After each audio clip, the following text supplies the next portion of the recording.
Hai adik-adik, dimanapun kalian berada, ketemu lagi dengan saya.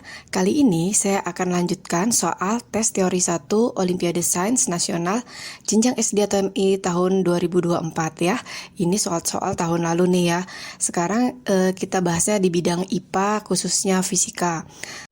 Kita mulai di soal nomor 31, karena soal nomor 1 sampai nomor 30 itu khusus yang biologinya ya. Nah sekarang kita bahas yang fisikanya dari mulai nomor 31 sampai nomor 60.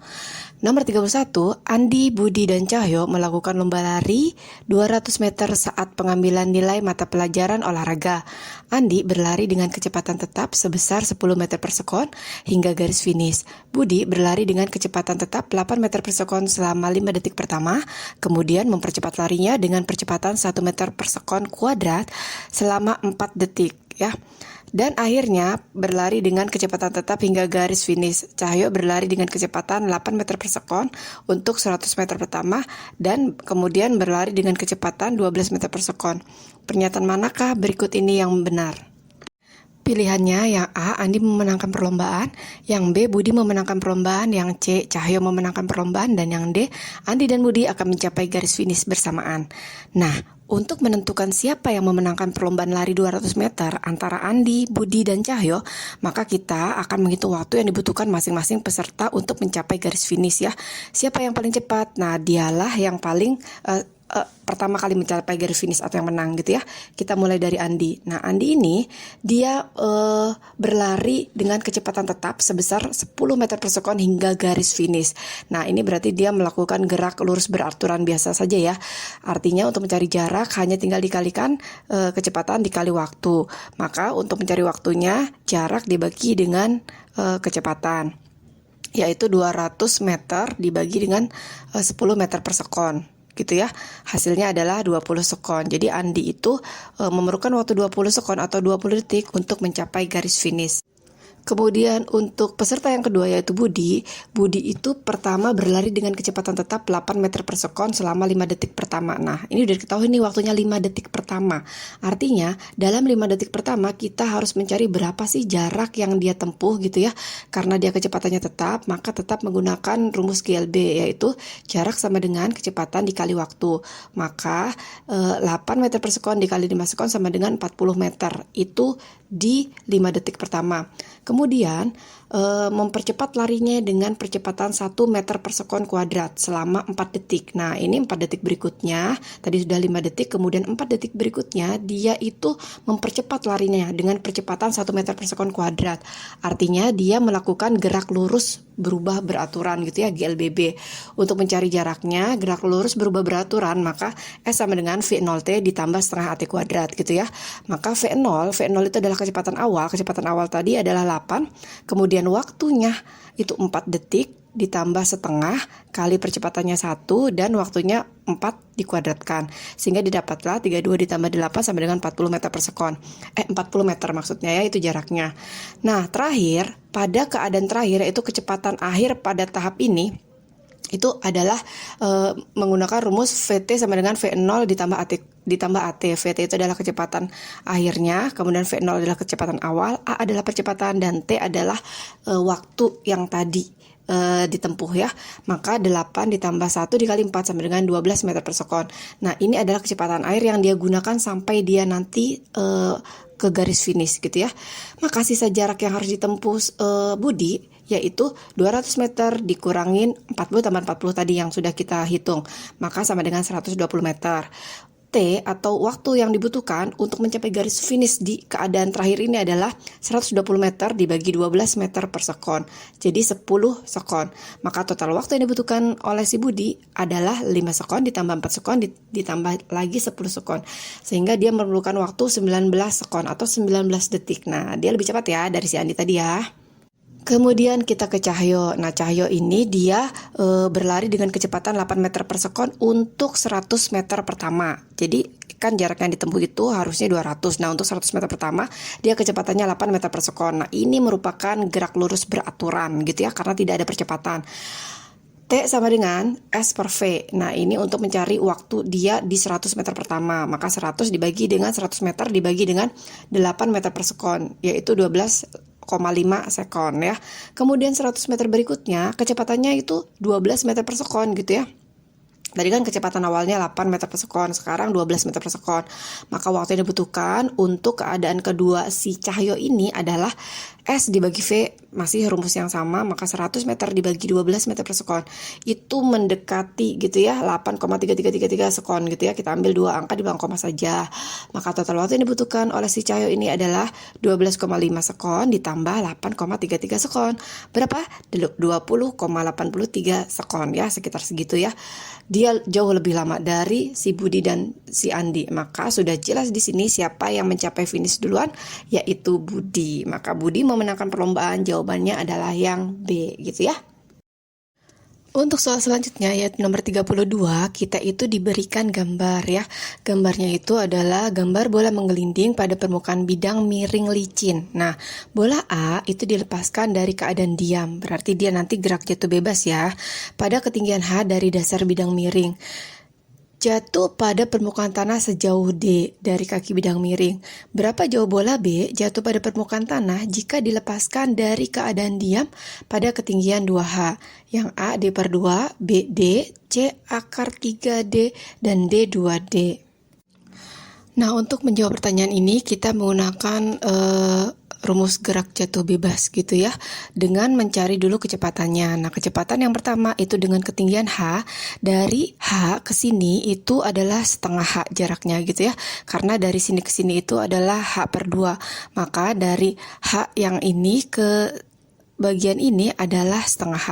Maka kita masukkan V sama dengan 2GH, kita masukkan H-nya setengah H, lalu kita coret, dapatlah kecepatannya adalah akar GH. Untuk mencari D atau jaraknya ya, itu D itu kita menggunakan rumus biasa ya. D sama dengan V kali T gitu ya, rumus jarak aja. Dimasukkan V-nya adalah akar GH, maka kita dapat untuk waktu yang dibutuhkan untuk menempuh jarak D tadi adalah D per akar GH gitu ya. Kemudian kita kembali ke pertanyaannya, yaitu bola B. Bola B itu jatuh dari ketinggian 2H. Nah, dari 2H ke titik ini itu adalah 3 per 2H. Maka dengan rumus yang sama, mencari kecepatannya adalah akar 2G. Kita masukkan H-nya itu 3 per 2H. Kita coret, didapatkanlah kecepatannya adalah akar 3GH gitu ya. Kemudian untuk mencari jarak berapa jauh bola B jatuh pada permukaan tanah, itu kita misalkan D2 gitu ya, maka V dikali T, V-nya kita ambil yang akar 3GH dikali T. Nah, T sudah kita cari tuh tadi tuh D per akar GH, maka akar GH sama akar GH-nya kita coret, didapatlah D yang kedua atau jarak bola B jatuh pada permukaan tanah itu akar 3D. Jadi jawabannya yang benar adalah C, yaitu akar 3D. Soal nomor 33, soalnya adalah dua buah benda padat A dan B yang bermassa sama dipanaskan dengan pemanas identik. Jadi pemanasnya itu sama ya. Kemudian perubahan suhu pada benda A dan B setiap waktu diukur dan ditampilkan dalam tabel.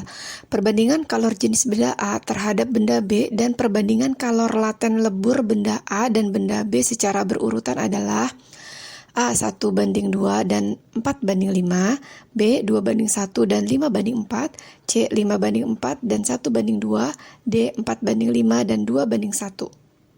Sekarang kita perhatikan benda A ya, pada waktu 0 sampai 20 detik itu suhunya naik terus gitu ya. Jadi dari 0 sampai 20 detik itu suhunya naik terus. Nah, ini dinamakan pemanasan atau suhu naik. Sedangkan benda B itu dari suhu 0 sampai dari waktu 0 detik hingga waktunya itu 10 detik itu suhunya mulai naik ya. Itu dinamakan pemanasan suhu naik juga gitu ya. Kemudian perhatikan dari suhu 20 sampai suhu 30 di benda A itu suhunya tetap. Nah, pada suhu tetap inilah yang disebut dengan peleburan gitu ya. Kemudian sedangkan di benda B itu suhu tetap itu pada suhu 10 sampai 18 detik. Berarti dia terjadi proses peleburan.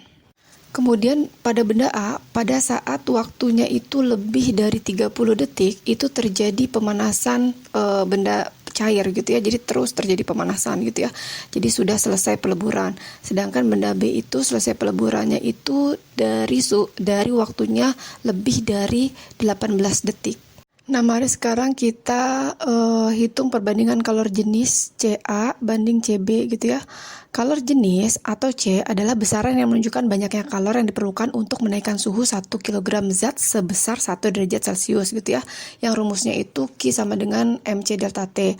Karena kedua benda ini dipanaskan dengan pemantik yang sama, pemantik yang identik, maka daya pemanas P sama sehingga kalor Q yang diberikan per waktu juga sama.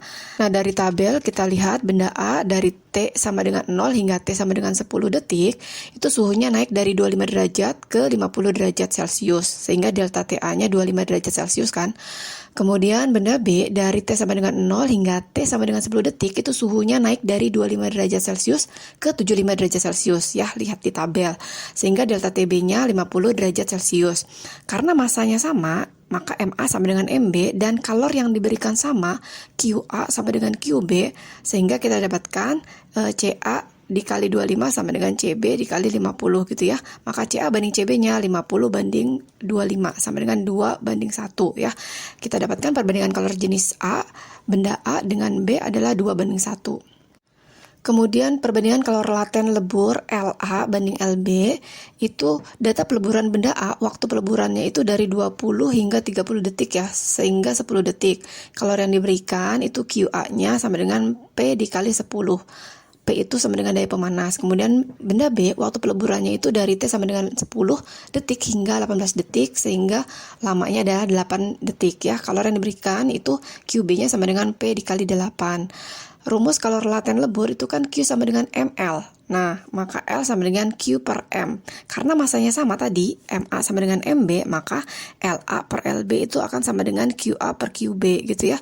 Kita coret P-nya sehingga didapatkan 10 per 8 sama dengan 5 per 4. Maka hasil perbandingan LA banding LB adalah 5 banding 4. Nah, kesimpulannya, perbandingan kalor laten lebur pada A terhadap benda B adalah 5 banding 4. Maka jawaban yang sesuai adalah yang pilihan B. Lanjut di nomor 34, 3 buah bola kasti yaitu A, B, dan C dilemparkan dari pinggir atap sebuah gedung dengan kelajuan yang sama. Bola A dilemparkan vertikal ke bawah, bola B dilemparkan mendatar, dan bola C dilemparkan vertikal ke atas. Pernyataan berikut yang benar adalah A. Bola A akan sampai di tanah paling awal dengan kelajuan paling besar, B. Bola B akan sampai di tanah paling awal dengan kelajuan paling besar, C. Bola C akan sampai di tanah paling akhir dengan kelajuan paling kecil, dan D. Bola C akan sampai di tanah paling akhir dengan kelajuan yang sama dengan bola A dan B. Oke, mari kita sama-sama menjawab ya.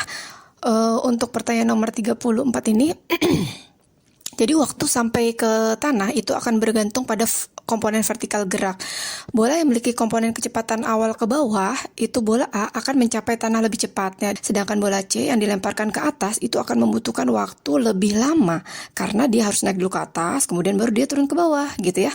Maka bola B yang dilemparkan mendatar itu akan sampai di tanah setelah bola A. Jadi bola A duluan nih, baru bola B. Nah, tetapi sebelum bola C. Jadi bola C itu akan jauh lebih lama gitu. Jadi urutan waktu yang sampai di tanah itu bola A dulu, kemudian baru bola B, kemudian baru bola C gitu ya. Nah, kemudian karena ketiga bola itu jatuh dari ketinggian yang sama, jadi tingginya sama nih, hanya arahnya aja yang berbeda, yang satu vertikal ke bawah, yang satu mendatar, dan yang satu vertikal ke atas gitu ya. Itu akan memiliki energi kinetik total saat mencapai tanah akan sama gitu ya. Jadi karena bolanya itu tingginya sama, maka energi kinetik total saat mencapai tanah juga akan sama. Itu berdasarkan hukum kekekalan energi mekanik gitu ya, jika gesekan udara diabaikan ini tentunya. Dengan demikian, kelajuan akhir ketika bola itu adalah sama, meskipun waktu tempuhnya berbeda ya. Jadi kesimpulannya, bola A sampai di tanah paling awal, bola B berikutnya, dan bola C paling akhir. Kelajuan akhir ketiga bola itu akan sama besar, karena energi mekaniknya juga sama gitu ya. Energi mekanik yang sama itu disebabkan oleh tadi karena ketinggian bola yang dijatuhkan itu dari ketinggian yang sama, sehingga pilihan yang benar adalah yang D. Bola C akan sampai di tanah paling akhir dengan kelajuan yang sama dengan bola A dan B. Okay, next, number 35. Look at the figure below. The graphic shown the oscillation of harmonic motions. Which graphic shows the simple harmonic motion and slightly harmonic motion? A, 4 and 5, B, 2 and 3, C, 1 and 4, D, 2 and 5. Oke, kita bahas nomor 35 ya. Jika diartikan, artinya perhatikan gambar di bawah ini. Grafik-grafik yang menunjukkan oscilasi gerak harmonik. Grafik manakah yang menunjukkan gerak harmonik sederhana dan gerak harmonik keredaman ringan. Nah, penjelasannya, gerak harmonik sederhana atau GHS itu merupakan gerak bolak-balik secara periodik dengan amplitudo dan frekuensi yang tetap. Bentuk grafiknya itu menyerupai gelombang sinus yang tidak mengecil seiring waktu. Sedangkan gerak harmonik redaman ringan itu masih berupa osilasi tetap tapi amplitudonya menurun secara perlahan karena adanya redaman. Jadi dia kehilangan energi gitu ya. Nah, kita lihat dari gambar 1 pada bagian A. Lihat ya, itu menunjukkan osilasi dengan amplitudo yang tetap. Nah, ini ciri dari gerak harmonik sederhana. Kemudian grafik 4 pada bagian B, itu menunjukkan osilasi yang amplitudonya menurun perlahan. Nah, ini adalah gerak harmonik redaman ringan. Sehingga bisa kita simpulkan untuk pertanyaannya ya, which graphic shown the simple harmonic motion and slightly harmonic motion, itu bisa kita jawab yang C, 1 dan 4. Nah, 1 itu simple harmonic motion, sedangkan yang 4 itu di grafik B adalah slightly damped harmonic motion. Oke, baiklah adik-adik, untuk pembahasan fisika kali ini cukup sampai di sini dulu, dan akan saya usahakan untuk sesering mungkin mengupload tentang pembahasan tentang fisika ini ya, karena butuh konsentrasi, latihan, dan juga penjelasan yang lebih rinci. Terima kasih sudah menonton, sampai jumpa.